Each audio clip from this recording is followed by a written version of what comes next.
Hi నమస్తే welcome to Myra media నేను మీ కేవీఆర్ ఇవాళ సుప్రీం కోర్టు ఒక చారిత్రక తీర్పునిచ్చింది కేంద్ర ప్రభుత్వానికి మోడీ సర్కార్కు చెంపదెబ్బ లాంటి తీర్పు ఇది అదేంటంటే ఎలక్ట్రానిక్ బాండ్ల రద్దుకు సుప్రీం కోర్టు ఆదేశం అవి రాజ్యాంగ విరుద్ధం అంటూ సంచలనమైన తీర్పునిచ్చింది వచ్చే మార్చి 31లోగా ఇప్పటిదాకా ఎలక్టోరల్ బాండ్ల రూపంలో ఏవైతే అంటే పార్టీలకు విరాళాలుగా అందినాయో ఆ వివరాలన్నింటినీ కూడా బహిర్గతం చేయాలని చెప్పి అవసరమైతే షీల్డ్ కవర్లో కోర్టుకు సమర్పించాలని చెప్పి 5 సభ్యుల ధర్మాసనం సుదీర్ఘమైన తీర్పు ఇచ్చింది దీని మీద రాజకీయంగా పెద్ద ఎత్తున హర్షాతిరేకాలు వ్యక్తమవుతున్నాయి ప్రతిపక్షాలు ముఖ్యంగా అంటే సమాచార హక్కు చట్టాన్ని తుంగలో తొక్కేలాగా ఈ ఎలక్టోరల్ బాండ్లను తీసుకొచ్చినప్పుడే నాటి పరిస్థితుల్లోనే చాలా పార్టీలు వ్యతిరేకించినా కూడా అన్నింటినీ బుల్డోజ్ చేసుకుంటూ మోడీ సర్కార్ ఈ ఎలక్టోరల్ బాండ్ల వ్యవస్థను తీసుకొచ్చింది దీనికి సంబంధించి డీటెయిల్గా తెలుసుకునే ప్రయత్నం చేద్దాం అసలు ఎలక్టోరల్ బాండ్ అంటే ఏంటి వాటి వెనుకున్న వ్యవహారం ఏంది బీజేపీ ఎలా లబ్ధి పొందింది అన్నది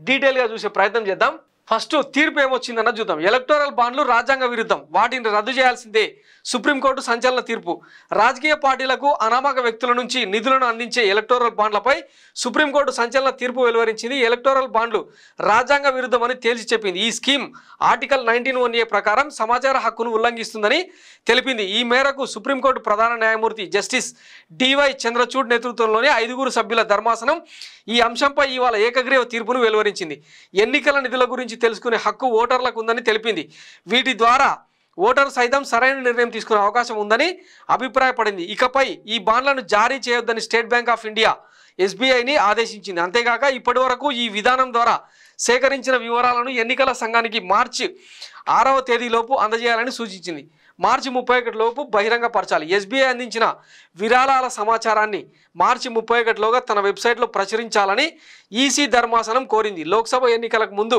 ఎలక్టోరల్ బాండ్ల ద్వారా విరాళాలు తీసుకోవడంపై సుప్రీంకోర్టు నిషేధం విధించింది కాగా 2017 బడ్జెట్లో అప్పటి ఆర్థిక మంత్రి అరుణ్ జైట్లీ ఎలక్టోరల్ బాండ్ పథకాన్ని ప్రవేశపెట్టారు ఒకసారి మనం దీనికి సంబంధించి డీటెయిల్స్లోకి వెళ్తే దివంగత అరుణ్ జైట్లీ 2017-18 బడ్జెట్ సమావేశాల్లో ఈ ఎలక్టోరల్ బాండ్లకు సంబంధించిన తీర్మానాన్ని ప్రవేశపెట్టారు ఆ తర్వాత అంటే వాళ్ళకు సంఖ్యాబలం ఉండడంతో ఇమ్మీడియట్గా ఆ బిల్లు పాస్ అయింది అయితే 2019లో అది చట్టంగా రూపుదిద్దుకున్న తర్వాత దీని స్వరూపం ఏంటంటే ప్రతి ఏడాది జనవరి April July and October 4 windows అంటారు వీటిని 4 విండోస్లో ప్రతి అంటే నెల స్టార్టింగ్లో 1st to 10th వరకు ఎవరైనా అంటే ఎంటిటీ అంటే ఒక బాధ్యతాయుతమైన పౌరుడు కావచ్చు లిస్టెడ్ కంపెనీ కార్పొరేటర్ అయినా కావచ్చు 1000 10,000 1,00,000 10 లక్షలు కోటి రూపాయల డినామినేషన్లలో ఈ ఎలక్టోరల్ బాండ్లను కొని సదరు పార్టీకి అంటే ఏ పార్టీకి అయితే ఇవ్వాలనుకుంటారో ఆ పార్టీ ఖజానాలో జమ చేస్తే ఆ పార్టీ జస్ట్ 15 days లోపలనే వాటిని ఎస్బీఐలో పెట్టి ఆ డబ్బులను విడుదల చేయించుకునే వెసులుబాటు కలిగించిందే ఈ ఎలక్టోరల్ బాండ్స్ స్కీమ్ ఉద్దేశం అన్నమాట అయితే ఈ ఎలక్టోరల్ బాండ్స్ వచ్చిన తర్వాత జరిగిన దుర్మార్గం ఏంటంటే అత్యధికంగా ఇప్పటిదాకా 1,45,000 కోట్లకు పైగా రూపాయలు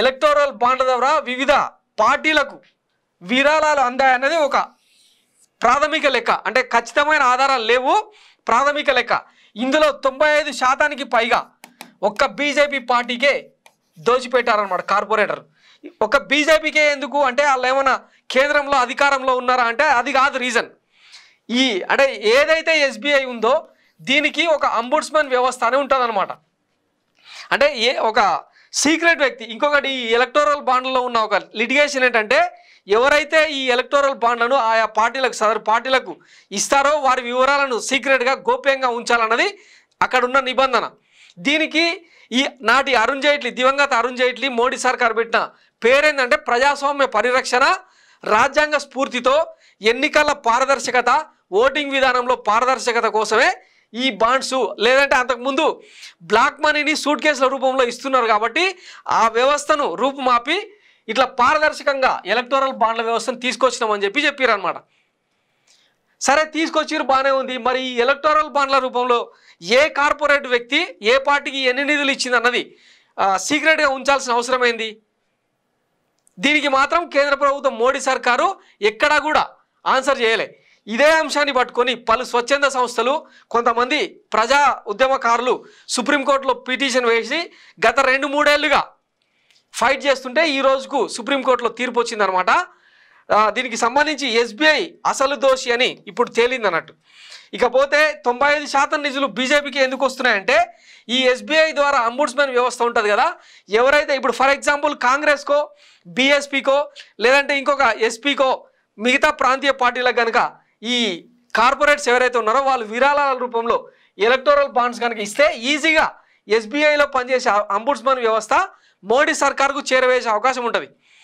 తమ పార్టీకి కాకుండా తమ పార్టీకి ఇచ్చినా కూడా ప్రతిపక్షాలకు ఎట్లా ఇచ్చారన్న ఉద్దేశంతో కేంద్ర ప్రభుత్వం సదరు కార్పొరేట్ల మీద చర్యలు తీసుకుంటుందన్న ఉద్దేశంతో చాలామంది కేవలం బీజేపీకి మాత్రమే ఈ ఎలక్టోరల్ బాండ్లను ఇచ్చేసి ఊరుకున్నారు అన్నట్టు.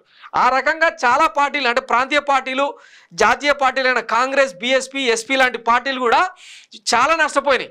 మరి ఇక్కడ ప్రజాస్వామ్య పరిరక్షణ ఏంది? అసలు ఎన్నికల వ్యవస్థ అంటేనే ధనంతో కూడుకున్నది.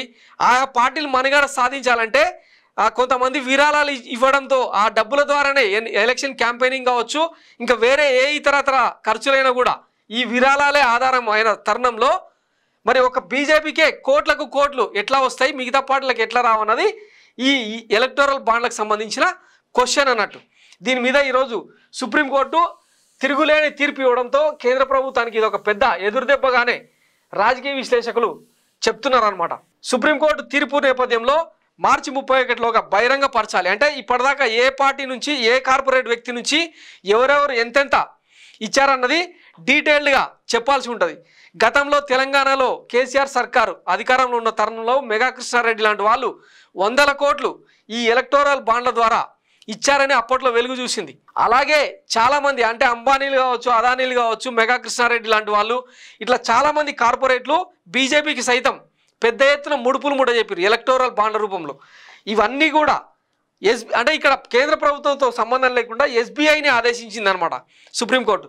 సో ఇక్కడ ఆప్షన్ లేకుండా పోయింది కాబట్టి మరి ఇవి వెలుగు చూస్తాయా లేదా అనేది తర్వాత సంగతి, కానీ కోర్టుకు మాత్రం షీల్డ్ కవర్లో అయినా సరే బహిరంగ పరచాల్సిందే అని చెప్పి సుప్రీంకోర్టు ఆదేశం ఇచ్చిన నేపథ్యంలో ఈ బుడగ ఏందన్నది తేలిపోతుంది అనమాట. సో ప్రజాస్వామ్యం బతికే అవకాశం ఉన్నట్టు ఈరోజు మరొకసారి ప్రూవ్ అయిందనమాట. ఇది ఎలక్టోరల్ బాండ్లకు సంబంధించిన కథాకామం ఇష్యూ. ఒకసారి ఇంకా డీటెయిల్గా చూస్తే ఈ తీర్పునిచ్చే క్రమంలో రాజ్యాంగ ధర్మాసనం ఏం పేర్కొన్నదంటే ఎలక్టోరల్ బాండ్స్ రాజ్యాంగ విరుద్ధం, ఇది ప్రాథమిక హక్కుల ఉల్లంఘనే, బ్లాక్ మనీ నిర్మూలనకు ఈ స్కీమ్ ఒకటే మార్గం కాదు, ఇంకా అనేక మార్గాలు ఉన్నాయి. రాజకీయ పార్టీలకు విరాళాలు అనేది క్విడ్ ప్రోకోకు దారితీస్తుంది. విరాళాలు ఇచ్చిన వారి వివరాలు రహస్యంగా ఉంచడం తగదు, ఇది సమాచార హక్కు ఉల్లంఘన కిందకే వస్తుంది. రహస్య వివరాలు ప్రాథమిక హక్కుల ఉల్లంఘన కాబట్టి ఎలక్టోరల్ బాండ్స్ స్కీమ్ను రద్దు చేయాల్సిన అవసరం ఉంది అని ప్రధాన న్యాయమూర్తి డివై చంద్రచూడ్ నేతృత్వంలో 5 సభ్యుల రాజ్యాంగ ధర్మాసనం ఏకగ్రీవ తీర్పును వెల్లడించింది. 2019 నుంచి ఇప్పటిదాకా జారీ చేసిన ప్రతి ఎలక్టోరల్ బాండ్ వివరాలను 3 వారాల్లోగా కేంద్ర ఎన్నికల సంఘానికి అందించాలని ఎస్బీఐని ఆదేశించిందనమాట. తీర్పుపై పిటిషనర్ల లాయర్ స్పందన. ఎన్నికల బాండ్స్ను సుప్రీంకోర్టు ఆపేసింది. పిటిషనర్ల వాదనతో పూర్తి స్థాయిలో కోర్టు ఏకీభవించింది. ఇన్కమ్ ట్యాక్స్ కంపెనీల చట్టాల్లో చేసిన సవరణలను కొట్టేసింది. సమాచార చట్టం ఉల్లంఘన కింద సుప్రీంకోర్టు పరిగణించింది. విరాళాలు ఇచ్చే వారి వివరాలు గోప్యంగా ఉంచడాన్ని తీవ్రంగా తప్పుపట్టింది. పిటిషనర్ల నేపథ్యం ఏంటంటే రాజకీయ పార్టీలకు అందే నిధుల్లో పారదర్శకత తీసుకొచ్చే ప్రయత్నాల్లో భాగంగా కేంద్ర ప్రభుత్వం ఈ పథకాన్ని 2018 జనవరి 2న అమలులోకి తెచ్చింది. ఈ పథకాన్ని సవాల్ చేస్తూ ఏడీఆర్ కాంగ్రెస్ నాయకురాలు జయా ఠాకూర్ సిపిఎం మరో పిటిషనర్ సుప్రీంకోర్టును ఆశ్రయించారు. 2024 సార్వత్రిక ఎన్నికల కోసం ఎన్నికల బాండ్లను ప్రారంభించడానికి ముందే ఈ పథకంపై సమగ్ర విచారణ అవసరమని అక్టోబర్ 10న సీనియర్ న్యాయవాది ప్రశాంత్ భూషణ్ చేసిన విజ్ఞప్తిని సుప్రీంకోర్టు పరిగణలోకి తీసుకుంది. దీంతో కిందటేడాది అక్టోబర్ 31న వాదనలు ప్రారంభమయ్యాయి. ఈ పిటిషన్లపై 3 రోజుల పాటు విచారణ జరిపిన రాజ్యాంగ ధర్మాసనం నవంబర్ 2వ తేదీన తీర్పు రిజర్వ్ చేస్తున్నట్టు ప్రకటించింది. ఈ కాన్స్టిట్యూషన్ బెంచ్లో justice Sanjiv Khanna, justice BR Gavai, justice JB Pardiwala, justice Manoj Mishra ఈ ధర్మాసనంలో సభ్యులుగా ఉన్నారు. సో ఏంటి ఈ ఎలక్టోరల్ బాండ్స్ అనేది ఇంతకుముందే డీటెయిల్గా ఎక్స్ప్లెయిన్ చేసిన కదా. ఇది సంగతి అనమాట. దీని ద్వారా అత్యధికంగా లబ్ధి పొందిన దిక్కుమాలిన పార్టీ ఏదైనా ఉందంటే అది బీజేపీ. చాలామంది అంటే కాంగ్రెస్కు ఇతరత్ర అంటే బీజేపీ ప్రత్యర్థి పార్టీలకు ఇచ్చిన వాళ్ళ మీద ఎలక్టోరల్ బాండ్స్ ద్వారా ఎవరైతే నిధులు ఇచ్చారో వాళ్ళ మీద ఐటీ రైట్స్ ఈటీ రైట్స్ కూడా చేయించింది మోడీ సర్కార్. సో కేవలం ఈ ఎలక్టోరల్ బాండ్స్ ద్వారా వాటిని అడ్డం పెట్టుకొని చేసిన దుర్మార్గం అనమాట బీజేపీ సర్కార్. సో ఈరోజు ఈ సుప్రీంకోర్టు తీర్పు అనేది మోడీ సర్కార్కు చెంపదెబ్బ లాంటిదని చాలామంది నిపుణులు పేర్కొంటున్నారు. ఇది ఎలక్టోరల్ బాండ్స్ కథ కామం issue. Thanks for watching Myra media. నేను మీ కేవీఆర్. Thank you.